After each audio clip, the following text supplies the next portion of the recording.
ភិបាលខេត្តតាកែវហាមដាច់ខាតមិនឲ្យមានការជួលដីស្រែតាមបណ្ដោយព្រំដែនឲ្យជនជាតិវៀតណាម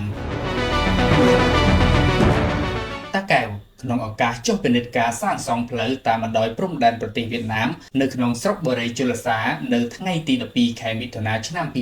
2025អភិបាលខេត្តតាកែវលោកវីសំណាងបានណែនាំអាជ្ញាធរស្រុកសមត្ថកិច្ចឈរជើងតាមបណ្ដោយព្រំដែនត្រូវត្រួតពិនិត្យនិងតាមដានមើលមិនត្រូវឲ្យមានការជួលដីស្រែឲ្យជនជាតិវៀតណាមចូលមកធ្វើនោះទេ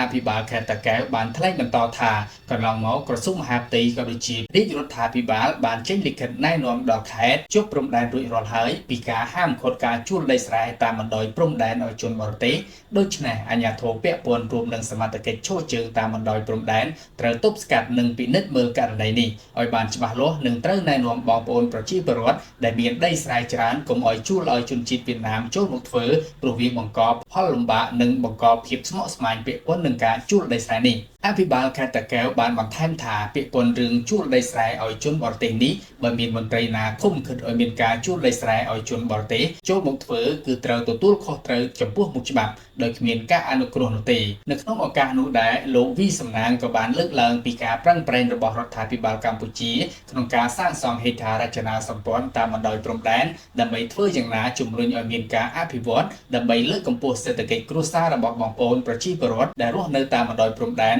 ជាពិសេសកសាងផ្លូវក្រវ៉ាត់ព្រំដែនដើម្បីការពារបូរណភាពទឹកដី